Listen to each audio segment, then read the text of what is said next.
Good evening. I am Alaynah Eldridge, and I have the pleasure of presenting the early foundations, activism, literary innovation, educational contributions, and the global impact of two extraordinary Nobel Prize winners, Wole Soyinka and Toni Morrison. Firstly, I'd like to give both authors a brief biography outlining the beginnings and foundations of their work. Wole Soyinka was born on July 13, 1934, in the colonial period of Kuta, Nigeria. Growing up in a culturally rich environment, he was surrounded by Yoruba traditions, Christian influences, and the lively debates of his father's intellectual circle. As a child, Soyinka was deeply curious and intelligent, learning to read early and immersing himself in folktales, music, and traditional theater. He once reflected on this cultural blend, saying, "Art begins in reality, but we can use that reality against itself, imagining dimensions unsuspected." Soyinka's academic journey began at Government College in Ibadan and continued at the University of Leeds, where he earned a degree in literature and later a doctorate. His exposure to Western literature and theater and his Yoruba heritage shaped his creative vision. In 1960, as Nigeria gained independence, Soyinka returned home and founded two theater groups, the 1960 Mask and the Morrison Theater, both producing plays that explored the intersection of tradition and modernity. His early works, like The Lion and the Jewel, combined humor and social critique, while later plays, such as Death and the King's Horseman, engaged with profound philosophical and political themes. Soyinka's activism is inseparable from his literary achievements. During the Nigerian Civil War, his public appeal for a ceasefire led to his arrest and 22 months of imprisonment. Much of it in solitary confinement. This experience inspired his autobiographical work, The Man Died, Prison Notes, chronicling his suffering and unwavering commitment to justice. Soyinka emerged from imprisonment with an even stronger resolve to challenge oppression, famously stating, "The man dies and all who keep silent in the face of tyranny." Through his career, Soyinka has remained a global advocate for human rights, using his plays, poetry, and essays to critique authoritarian regimes and cultural erasure. In 1986, he became the first African to receive the Nobel Prize in Literature, recognized for his ability to blend Yoruba traditions with universal human themes. His works, from the satirical Kongi's Harvest to the poetic A Shuttle in the Crypt, continue to resonate as testaments to resilience and creativity. Next, I'll introduce the equally talented and influential Toni Morrison. Toni Morrison, born Chloe Anthony Wolford on February 18, 1931, in Lorain, Ohio, grew up in a working-class black family. Her parents, Rama and George Wolford, were storytellers in their own right, passing down African-American folklore and oral histories. These stories shaped Morrison's imagination and instilled a deep appreciation for language. As a young girl, Morrison loved reading and excelled academically, later earning degrees in English from Howard University and Cornell University. Morrison's literary journey began not as a writer, but as an editor at Random House, where she championed the works of Black authors, including Angela Davis and Gail Jones. Her editorial work, which she described as activism, helped bring Black voices to the forefront of American literature. During this time, she began writing fiction, drawing on the collective memory of African American experiences. Her debut novel, The Bluest Eye, published in 1970, explored the devastating impact of internalized racism, earning her critical acclaim. Over the next 2 decades, Morrison wrote novels that cemented her place in literary history. Works like Song of Solomon and Beloved tackle memory, community, and survival themes. Morrison's complex characters, lyrical prose, and innovative storytelling earned her a Pulitzer Prize in 1988 and the Nobel Prize in Literature in 1993. In her Nobel acceptance speech, she declared, "We die. That may be the meaning of life, but we do language. That may be the measure of our lives." For Morrison, language is both a refuge and a weapon, a way to confront what is painful and to imagine what is possible. Morrison was also a dedicated professor and lecturer, inspiring and educating students at prestigious institutions like Howard University, Princeton, and Yale. She encouraged her students to think beyond conventional boundaries, famously advising in her creative writing course, "Don't write about what you know, invent."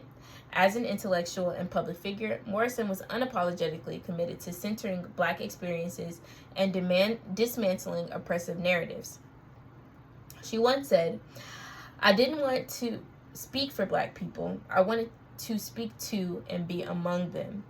This is evident in her legacy, as Morrison's influence endures even after she died in 2019. Her works inspire readers to confront history, embrace complexity, and imagine new futures. She observed, "If there's a book that you want to read, but it hasn't been written yet, then you must write it." Next, I'd like to discuss how Morrison and Soyinka bridged the past and future with literature, transforming personal and cultural histories into enduring legacies. Morrison reclaimed and reimagined the African American experience through her narratives. Soyinka has drawn upon the rich tradition of Yoruba mythology to preserve and reinterpret his heritage. Their shared commitment to storytelling as a means of cultural preservation and resistance against erasure underscores the transformative power of art in shaping identity and inspiring change. Soyinka's works specifically are deeply rooted in the traditions, mythology, and spirituality of the Yoruba people. He uses art not only as entertainment, but also as a vessel to keep his culture alive, especially in the face of colonization and modernization. His integration of Yoruba cosmology into his plays, poems, and essays has preserved these cultural narratives while reinterpreting them for contemporary audiences. For example, his celebrated play, Death and the King's Horseman, draws from a historical event involving the sacred ritual of a king's horseman who must die to ensure cosmic balance following the king's death. Soyinka explores how British colonial authorities disrupted this ritual, undermining Yoruba spiritual beliefs in their attempt to impose Western values. By dramatizing this cultural conflict, Soyinka highlights the resilience of Yoruba traditions and critiques the destructive nature of colonial interference. His ability to weave mythology into modern storytelling ensures that Yoruba customs remain accessible and relevant. Soyinka also brings Yoruba mythology into a global context, mainly focusing on Ogun, the god of war, iron, and creativity. In his poetry collection, I Dan Ray and Other Poems, he reimagines Ogun as a universal figure, symbolizing humanity's perpetual struggle for balance between creation and destruction. Soyinka once explained that mythology is not static but dynamic, asserting it is not simply a return to the past, it is a questioning, a reconfiguration of reality concerning the myths we inherit. By doing this, Soyinka keeps these myths alive while allowing them to evolve alongside the modern world. Similarly, Toni Morrison channels African American history and folklore into her narratives, reclaiming the voices and stories that systemic oppression sought to erase.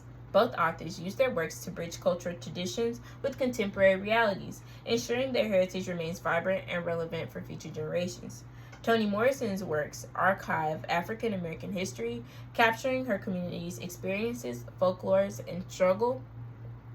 She understood that the legacy of slavery, systemic racism, and cultural marginalization has stripped African Americans of their stories and traditions. Her novels act as a reclamation, restoring these narratives and ensuring their survival for future generations. In Beloved, Morrison brings the trauma of slavery to life through the story of Seta, a formerly enslaved woman haunted by the ghost of her child. The novel is a recounting of history and also an act of cultural preservation. Morrison's vivid, poetic prose confronts the horrors of slavery while giving voice to those who endured it. She once explained, "Language can never pin down slavery, genocide, war, nor should it. Its force, its felicity, is in its reach toward the ineffable." Through Beloved, Morrison preserves the emotional and spiritual essence of these experiences, ensuring they are neither forgotten nor sanitized. Beyond historical trauma, Morrison's works celebrate the richness of African American culture. In Song of Solomon, she draws heavily on oral traditions, folklore, and music. The novel's protagonist, Milkman, embarks on a journey to discover his ancestry, guided by songs and stories passed down through generations. By embedding African American folklore into her narratives, Morrison keeps these cultural elements alive, reminding readers of their significance and power. Morrison also emphasized the importance of dismantling white gaze in literature, ensuring African American culture could stand on its terms. This commitment allowed her to preserve Black experiences authentically without catering to external expectations or stereotypes. Next, I'll discuss how, for Soyinka and Morrison, storytelling is an artistic act and a form of resistance against cultural erasure.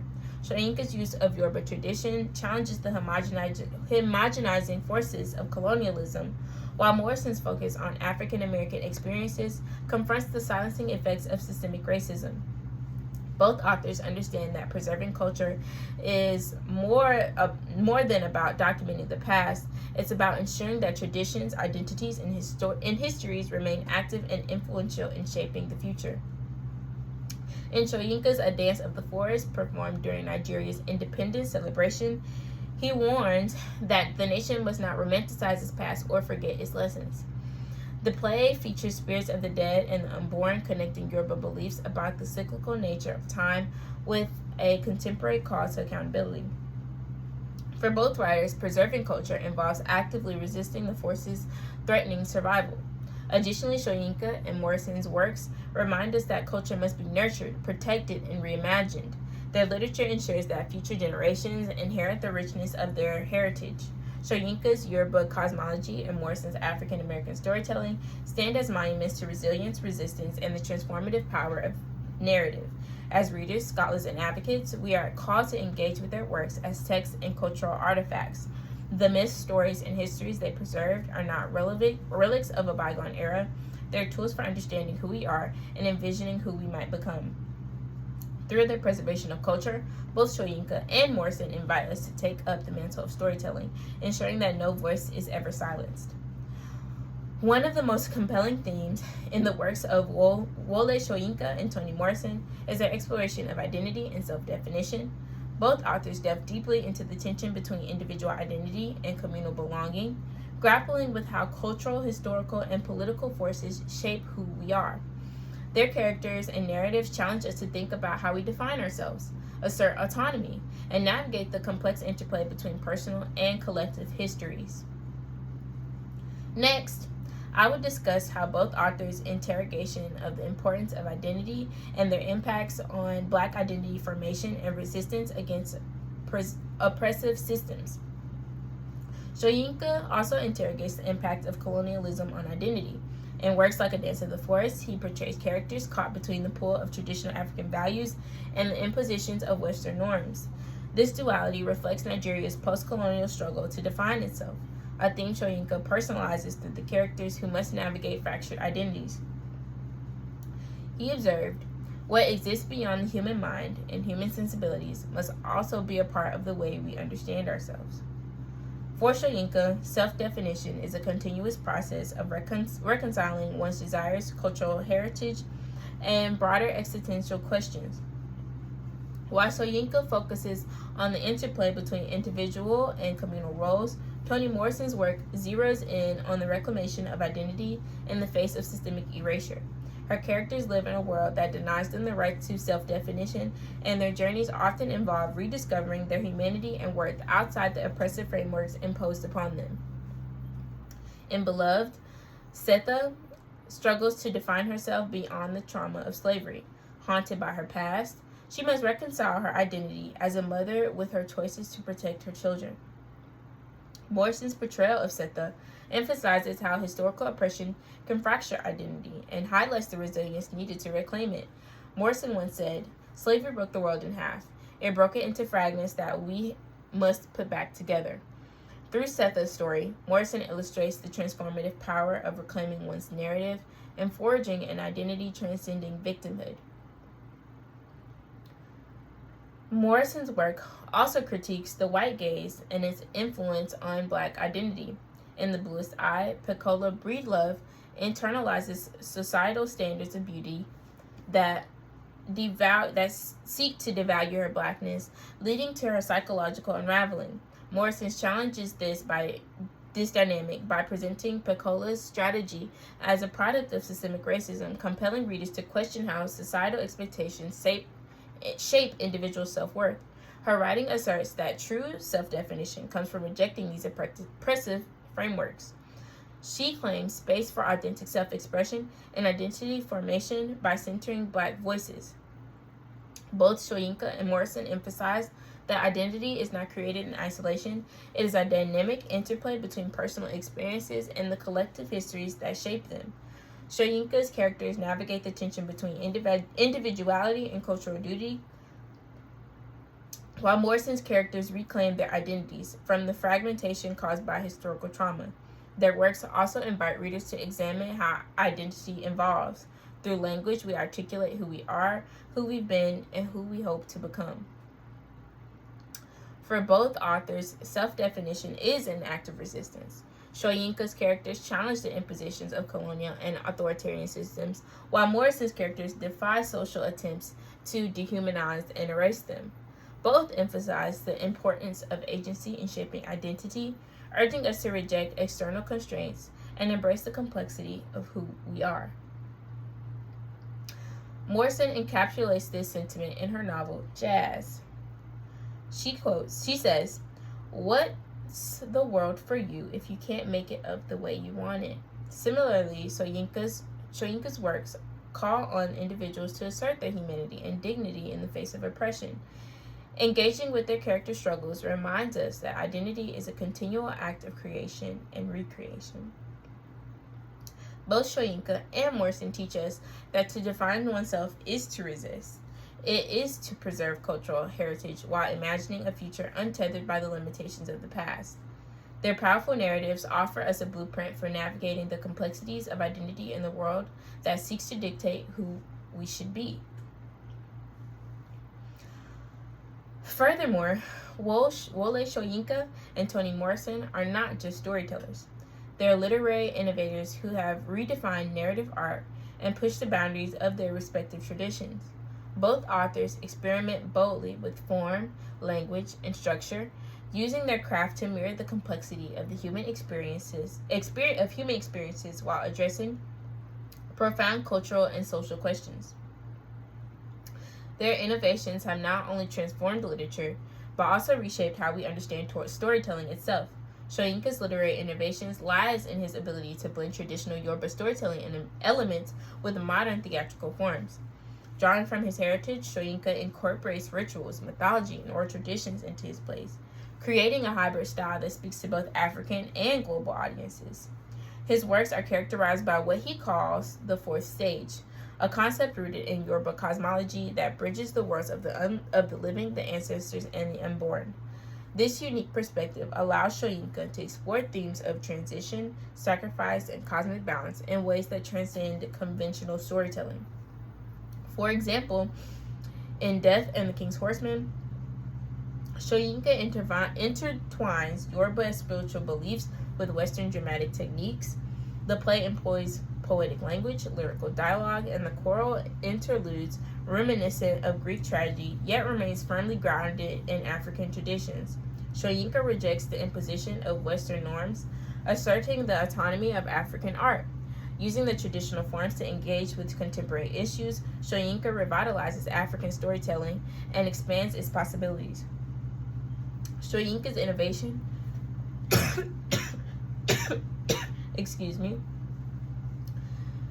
is also evident in his thematic complexity. Plays like The Road and A Dance of the Forest delve into existential and political questions, using fragmented narratives and symbolic imagery to challenge audiences intellectually and emotionally. He avoids simplistic resolutions, presenting stories that demand active interpretation and reflection. His works invite readers and viewers to enter a dialogue with the text, making the act of storytelling itself a collaborative, transformative experience. Toni Morrison's innovation lies in her radical approach to narrative structure and voice. She masterfully employs nonlinear storytelling, fragmented timelines, and multiple perspectives to reflect her characters' fragmented, often traumatic experiences. In doing so, she captures the complexity of memory, history, and identity, creating narratives that resist easy categorization. In Beloved, Morrison's Morrison disrupts traditional linearity, presenting the story of Setha and her haunted past through a collage of flashbacks, shifting viewpoints, and poetic prose. This fragmented structure mirrors the psychological scars of slavery, making the reader experience the disorientation and pain of her characters. Morrison believed that this approach was essential to conveying the depth of her themes, stating, "The ability of a writer to imagine what is not the self, to familiarize the strange, and mystify the familiar is a test of their power." Morrison's use of language is another hallmark of her innovation. Her prose is richly symbolic, musical, and deeply layered, blending the lyricism of poetry with the intimacy of oral storytelling. In jazz, for instance, the narrative becomes a character speaking directly to the reader and mimicking the improvisational rhythms of jazz music. Morrison creates a literary experience that feels alive, engaging, and profoundly human by experimenting with language. Her work exemplifies her belief that narrative is radical, creating us at the very moment it is being created. They both breathe fresh air into their respective artistic and intellectual spaces as Soyinka and Morrison challenge the conventions of their respective literary traditions. Soyinka's plays defy Western dramatic norms by incorporating African aesthetics, while Morrison's novels reject the constraints of realist fiction to explore the emotional and spiritual dimensions of her characters' lives. Their willingness to break rules and invent new forms reflects their belief in the transformative power of art. Soyinka's The Bacchae of Euripides reimagines a Greek tragedy for an African audience, infusing it with Yoruba rituals and themes of colonial resistance. Next, I'd like to focus on their activism and global impact and the role their writing and education play in their activist endeavors. Wole Soyinka and Toni Morrison are more than influential figures within their respective artistic and national contexts. They are both literary icons whose works resonate far beyond the borders of Nigeria or the United States.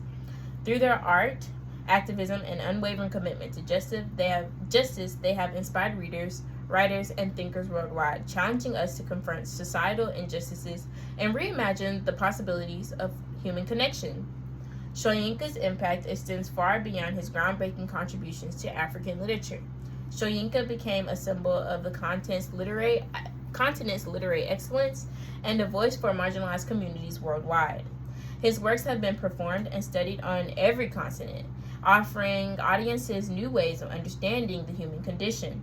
Soyinka's activism has been influential in his writing. He has used his platform to speak out against oppression and authoritarianism throughout his life. Soyinka's advocacy extends beyond Nigeria. He has spoken out against apartheid in South Africa, human rights abuses in Zimbabwe, and systemic racism in the West. His global reputation as a defender of freedom and dignity has made him a moral authority, reminding us that literature and activism are inseparable. His belief in the transformative power of storytelling, what he calls a tool against amnesia, encourages societies to confront uncomfortable truths and pursue justice. Toni Morrison's impact on the literary world is equally profound.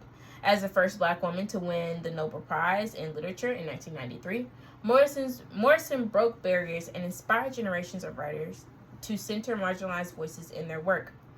Her novels, with their richly textured narratives and universal themes, have been translated into dozens of languages, making African American experiences accessible to readers worldwide.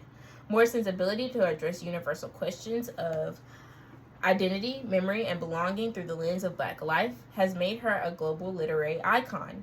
In her works, Morrison reclaims African American history from the distortions of mainstream narratives. By doing so, she redefined literature, proving that the most specific stories can have their broadest resonance. Her editorial contributions were acts of cultural preservation and empowerment, ensuring that the stories of African Americans were told authentically and unapologetically. Her influence extended into academia, where she inspired students at institutions to imagine new possibilities for literature and storytelling. Soyinka and Morrison's global impact is rooted in their ability to speak to the universal through the particular. Soyinka's plays address themes of justice, power, and human resilience that resonate with audiences everywhere. While deeply rooted in African American culture, Morrison's novels explore love, loss, and redemption in ways that transcend cultural boundaries. Their influence can be seen in the works of countless contemporary writers. Soyinka's integration of African traditions into modern literature paved the way for authors like Adichie and Gwigwe Thiong'o. Morrison's reclamation of Black narratives have inspired writers such as Ta-Nehisi Coates, Jesmyn Ward, and Zadie Smith to embrace and celebrate their cultural identities. Finally, their greatest impact is their ability to educate and inspire action. Soyinka and Morrison challenge readers to confront past and present injustices, urging us to imagine a more equitable future. In her Nobel Prize speech, Morrison eloquently stated, "Language alone protects us from the scariness of things with no names.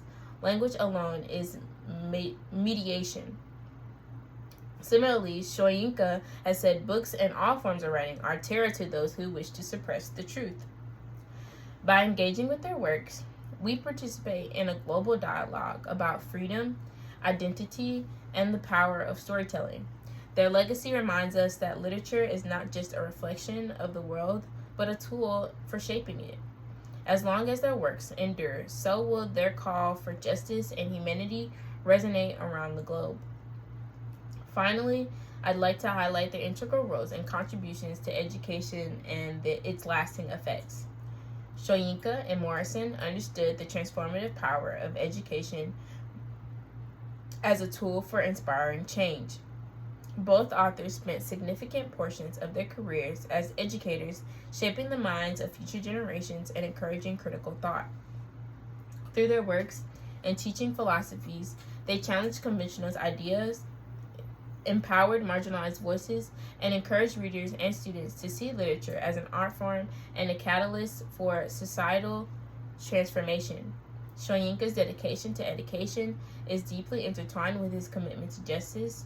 As a professor of literature and drama at the universities in Nigeria and abroad, including Cambridge and Yale, Soyinka used his classrooms to nurture critical thinking and cultural pride in his students.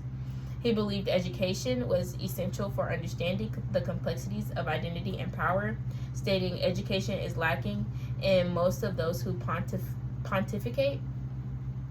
His lectures and writings emphasized the importance of questioning authority and resisting tyranny. His plays often served as allegories for importance of knowledge in combating oppression. For example, in Kongi's Harvest, Soyinka critiques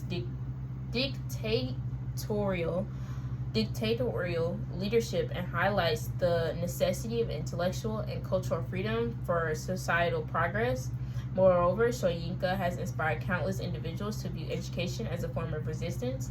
During his imprisonment for speaking out against the Nigerian Civil War, he smuggled poems and essays out of his cell, determined to keep ideas alive even under oppressive conditions. For Soyinka, education is not confined to the classroom. It is a lifelong pursuit of knowledge and justice that equips individuals to challenge social inequalities.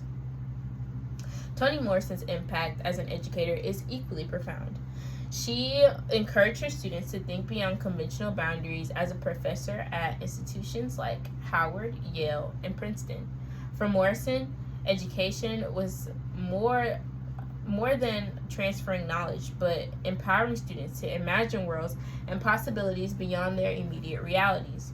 In her novels, Morrison demonstrated how storytelling could inspire change by reclaiming voices attempted to be silenced by history. Her works challenged readers to confront uncomfortable truths about race, gender, and systemic oppression, inspiring reflection and action. Their teachings challenge us to see storytelling as a tool for empowerment. Soyinka's belief in the moral responsibility of writers and Morrow's insistence on centering marginalized voices reminds us that literature has the power to shape minds and societies. The legacies of Wole Soyinka and Toni Morrison lie in their groundbreaking works and their ability to inspire others to imagine, create, and act. Through their commitment to education, they have ensured that their ideas will continue influencing future generations, fostering a world where knowledge and creativity drive progress and justice.